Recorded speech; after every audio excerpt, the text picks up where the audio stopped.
ധന്യ, ഓരോ കാഴ്ചകളും അങ്ങേയറ്റം അത്ഭുതം നിറയ്ക്കുന്നതാണ്.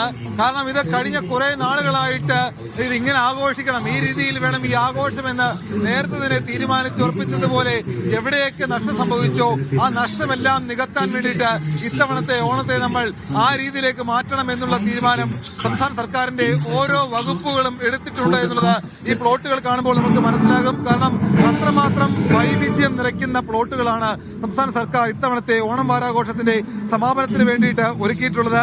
പലതരത്തിലുള്ള കണ്ണിന് ഇതുവരെ നമ്മൾ കാണാത്ത തരത്തിലുള്ള കാഴ്ചകൾ, കണ്ണഞ്ചിപ്പിക്കുന്ന കാഴ്ചകൾ എന്ന് പറയാവുന്ന തരത്തിലുള്ള ഏറ്റവും മനോഹരമായ കാഴ്ചകൾ. അത് കാണാൻ എത്രയോ ആയിരക്കണക്കിന് ആളുകളാണ് ഇവിടെ വന്ന് നിൽക്കുന്നത്. എത്ര നേരമായി കാത്തു നിൽക്കുന്നു? ഇവിടെ എത്ര നേരമായി കാത്തു നിൽക്കുന്നു? 3 മണി തൊട്ട്. ഇപ്പോ എങ്ങനെയുണ്ട് കണ്ടിട്ട്? എങ്ങനെയുണ്ട്? കൊള്ളാം. ആദ്യമാണോ വരുന്നത്? അല്ല. എത്രാം തവണ വരുന്നത്? എത്രാമത്തെ തവണയാ വരുന്നത്? ഏറ്റവും രസകരമായ ഓണാഘോഷം ഇതാണോ? ഇത് കണ്ടും എന്താ തോന്നുന്നേ? കൊള്ളാം എന്ന് അപ്പുറത്തേക്ക് വരുന്ന പറയാനുള്ളേ? ഇവിടെ എന്താ പറയാനുള്ളേ? നല്ലതാണ്. എങ്ങനെയുണ്ട് കാഴ്ചകളൊക്കെ? സൂപ്പർ. ഞാൻ 45 വർഷമായിട്ട് കണ്ടോണ്ടിരിക്കുകയാണ്. എത്ര വർഷമായി? 45. ധന്യ, 45 വർഷമായിട്ട് സംസ്ഥാന സർക്കാരിന്റെ ഓണാഘോഷം കണ്ടുകൊണ്ടിരിക്കുന്ന ഒരാളാണ്. കഴിഞ്ഞ 45 വർഷം അത് ചെറിയ കാലയളവല്ല. ഇപ്പോ 2025 വരുമ്പോ ഞാൻ പാലക്കാടുള്ളതാണ്. ഇവിടെ വന്നിട്ട് 45 വർഷമായി. അന്ന് തൊട്ടിട്ട് എന്നും ഇതേ സ്ഥലത്തിരുന്നതാണ്. എങ്ങനെയുണ്ട് ഇത്തവണ? ഇത്തവണ എങ്ങനെയുണ്ട്? അടിപൊളി. അപ്പൊ തന്നെയാണ് ഇപ്പോ നമ്മൾ പറഞ്ഞ് കൂടുതൽ എന്താണ് ഇതിനെക്കുറിച്ച് വർണ്ണിക്കേണ്ട ആവശ്യമില്ല. കാരണം ഇത് കാണുന്ന ഓരോ ആളുകളും പറയുന്നത് എത്രമാത്രം മനോഹരമാണ്. കഴിഞ്ഞ 40, 30, 50, 20, 25 വർഷങ്ങളൊക്കെ ആയിട്ട് ഇത് കാണുന്ന എത്രയോ അധികം ആളുകളുണ്ട്. അവരെല്ലാവരും പറയുന്നത് അങ്ങേയറ്റം മനോഹരമാണ്, സുന്ദരമാണ് എന്ന് തന്നെയാണ്. എന്തായാലും പ്ലോട്ടുകളെല്ലാം കവടിയാറിൽ നിന്ന് തുടങ്ങി കിഴക്കേക്കോട്ടയിലേക്ക് അങ്ങനെ പൊക്കോണ്ടിരിക്കുകയാണ്. 60-ലധികം പ്ലോട്ടുകൾ, 91-ലധികം കലാരൂപങ്ങൾ, 1000-ലധികം കലാകാരന്മാർ അണിനിരക്കുന്ന വിവിധ സംസ്ഥാനങ്ങളിൽ നിന്നുള്ള കലാരൂപങ്ങൾ അങ്ങനെ അങ്ങേയറ്റം ആഘോഷമാക്കുകയാണ്. എങ്ങനെയുണ്ട് ഓണാഘോഷം? അടിപൊളി. എല്ലാരും പറയുന്നത് അടിപൊളി, കൊള്ളാം എന്ന് മാത്രമാണ്. അതിനപ്പുറത്തേക്ക് എന്താ പറയാനുള്ളത്? പുതിയ കഴിഞ്ഞ വർഷത്തിനേക്കാളും പുതിയ ഒത്തിരി ഇതുണ്ട്. ഇപ്പൊ കുറെ അധികമായല്ലോ. ഇത് എത്ര തവണ കാണുന്നത് ഇങ്ങനെ നേരിട്ട്? 5-6 പ്രാവശ്യമായി. ഏറ്റവും സുന്ദരമായിട്ടുള്ള ആഘോഷം ഇതാണോ അതോ ഇതിന് മുമ്പത്തെ ആണോ? എന്താ പറയാനുള്ളത്? എനിക്ക് ഇപ്രാവശ്യം നല്ല ആണ്. നേരത്തെ ഇവിടെ വന്നായിരുന്നു കാണാൻ. ഇത്തവണത്തെ ഓണം എങ്ങനെയുണ്ടായിരുന്നു? നന്നായിരുന്നു. അപ്പൊ എങ്ങനെയായിരുന്നു ഇത്തവണത്തെ ഓണാഘോഷമൊക്കെ? അടിപൊളി. എല്ലാരുമേ ഈ അടിപൊളി കൊള്ളാം എന്നാ പറയുന്നത്. അതിനപ്പുറത്തേക്ക് വേറെ എന്തെങ്കിലും വാചകങ്ങൾ കണ്ടുപിടിക്കേണ്ടി വരും അല്ലേ? അച്ഛൻ എന്താ പറയാൻ എനിക്ക് മനസ്സിലാകുന്നില്ല, കേൾക്കാൻ ഭയങ്കര ബുദ്ധിമുട്ടുണ്ട്. പക്ഷെ എന്തായാലും നമ്മുടെ ഓണാഘോഷം എങ്ങനെയുണ്ട്? എല്ലാ വർഷവും നടക്കണം. അതെ, എല്ലാ വർഷവും നടക്കണം. എങ്ങനെയുണ്ട് നമ്മുടെ യൂത്തിന്റെ ആഘോഷമൊക്കെ? എങ്ങനെയാ? നല്ല വൈബുള്ള പരിപാടിയാണ്. ഈ ആഴ്ച മൊത്തം നല്ല വിഷയമായിട്ടുള്ള പരിപാടിയാണ്. കൊള്ളാം, നല്ലോണം എൻജോയ് ചെയ്യാൻ പറ്റും എല്ലാവർക്കും. കൊള്ളാം നല്ലോണം. എവിടെയോ നാണമാണോ? നാണമൊന്നുമില്ല. എന്നാ നേരിട്ട് പറഞ്ഞോ, എങ്ങനെയുണ്ട് ഓണാഘോഷം? ഈ പ്ലോട്ടൊക്കെ എങ്ങനെയുണ്ട്? ഇഷ്ടപ്പെട്ടോ? ഓ ചേച്ചി, എത്ര നേരമായി കാത്തിരിക്കുക? ഇവിടെ എത്ര നേരമായി കാത്തിരിക്കുന്നു? അതൊരു ചെറിയ സമയമാണ്. എങ്ങനെയുണ്ട്? അപ്പോ 2-3 മണിക്കൂറുകളായിട്ട് ഇങ്ങനെ ഈ പ്ലോട്ടുകൾ കാണാൻ വേണ്ടി കാത്തിരിക്കുകയാണ്. ഇവിടെ ഇങ്ങനെ വാദ്യമേളങ്ങളുടെ അകമ്പടിയുണ്ട്. അങ്ങനെ പലതരത്തിലുള്ള നമ്മുടെ ക്യാമറമാൻ ബിജു മണവൂരിനോട് വന്ന ഒരു സുന്ദരമായിട്ടുള്ള ഒരു കാഴ്ച കാണിക്കാം. എത്രയോ ഇങ്ങനെ അണിഞ്ഞൊരുങ്ങി വന്ന് നിൽക്കുന്ന കുറേയധികം ആളുകൾ. ഇതിപ്പോ ഏത് വകുപ്പാണ് ഞാനൊന്ന് നോക്കട്ടെ, അതിനുശേഷം അതിന്റെ കൂടുതൽ വിശേഷങ്ങൾ പറയാം.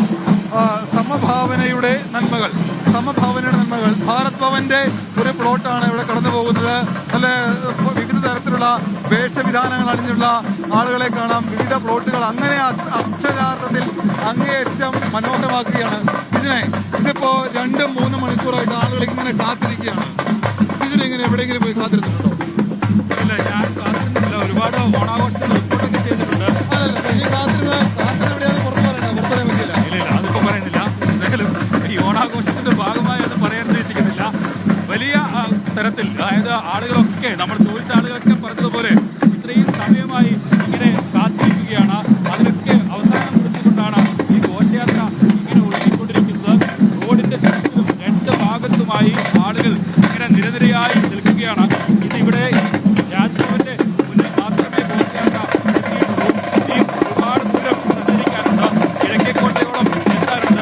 വരാനുള്ള കാത്തിരിപ്പാണ്. കവടിയാർ റോഡിൽ നിന്നാണ് വിജിൻ വായന്തോടും ഷിജോ കുര്യനും കാഴ്ചകൾ കാണിച്ചത്. മാനവീയം വീഥിയിൽ ഗോപിക ചേരുന്നുണ്ട്.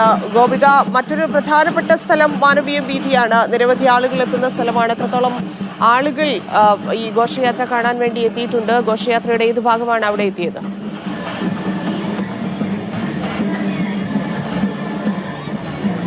തീർച്ചയായും തന്നെ മാനവീയം വീതിയുടെ രണ്ട് വശങ്ങളിലുമായി ജനങ്ങൾ തടിച്ചുകൂടിയിരിക്കുകയാണ്. ഇപ്പോൾ ഞാൻ എക്സൈസ് വകുപ്പിന്റെ പ്ലോട്ടാണ് ഇപ്പോൾ മാനവീയം വീതി കടന്നു പോയിക്കൊണ്ടിരിക്കുന്നത്. നമുക്ക് പുറകിൽ കാണാം, രണ്ട് വശത്തും ഇരുവശങ്ങളിലും ജനങ്ങൾ തിങ്ങി നിറഞ്ഞ് നിൽക്കുന്ന കാഴ്ച. എൻ്റെ തൊട്ടു പുറകിലായി വരുന്നത് കേരള എക്സൈസ് വകുപ്പിന്റെ പ്ലോട്ടാണ്. നമുക്ക് കാണാം, ലഹരിയിൽ പിടിമുറുക്കിയ ആശയവുമായി സംബന്ധിച്ച പ്ലോട്ടാണ് എക്സൈസ് വകുപ്പ് ഒരുക്കിയിരിക്കുന്നത്. നമുക്ക് ജനങ്ങളോട് തന്നെ ഈ പ്ലോട്ടുകളെ സംബന്ധിച്ച കൂടുതൽ കാര്യങ്ങൾ നമുക്ക് ചോദിച്ചറിയാം. പ്ലോട്ടുകളെല്ലാം തീർച്ചയായും തന്നെ കനത്ത ജനത്തിരക്ക് നമുക്ക് അനുഭവിക്കാൻ സാധിക്കുന്നത്. പ്ലോട്ടുകൾ കാണാനായി ജനങ്ങൾ തിങ്ങിക്കൂടിയിരിക്കുകയാണ്. നമുക്ക് ഈ പ്ലോട്ട് ഒരുക്കിയ സാറിൻ്റെ തന്നെ എക്സൈസ് സാറിനോട് തന്നെ നമുക്ക് കൊടുത്തിട്ട് സാർ, ഈ പ്ലോട്ട് ഇത്തരത്തിലുള്ള ഒരു ആശയമാണ് ഇപ്പോൾ കേരളത്തിൽ. ഇപ്പോൾ നിലവിൽ നമ്മളെല്ലാം ഒറ്റക്കെട്ടായി നമ്മൾ പോരാടുന്ന ലഹരിക്കെതിരായിട്ടാണ്. ആ ലഹരിക്കെതിരായിട്ടുള്ള അവബോധം പൊതുജനങ്ങൾ സൃഷ്ടിക്കാനുള്ള ലക്ഷ്യത്തോടു കൂടി തന്നെ വിമുക്തി എന്ന ലക്ഷ്യമാക്കിക്കൊണ്ടുള്ള ഒരു പ്ലോട്ടാണ് നമ്മളിപ്പോൾ തയ്യാറാക്കിയിട്ടുള്ളത്. ഇത് തീർച്ചയായും യുവാക്കളിൽ ഇൻഫ്ലുവൻസ് ഉണ്ടാക്കുന്ന തീർച്ചയായിട്ടും അതിനുവേണ്ടി തന്നെയാണ് കൃത്യമായിട്ട് വിമുക്തി ബോധവൽക്കരണ ക്ലാസ് ഉൾപ്പെടെ സിന്തറ്റിക് ഡ്രഗ് ഉൾപ്പെടെ ഇതിനകത്ത് മനസ്സിലാക്കി കൊടുത്തുകൊണ്ട് ഒരു പൊതുസമൂഹത്തിന് അവബോധം സൃഷ്ടിക്കുക എന്നുള്ളത് തന്നെയാണ് ലക്ഷ്യം. അതുകൊണ്ട് തന്നെയാണ് വിമുക്തി എന്നുള്ള ഒരു കൺസെപ്റ്റിലേക്ക് നമ്മൾ ഈ ഒരു പ്ലോട്ടിനെ മാറ്റിയത്.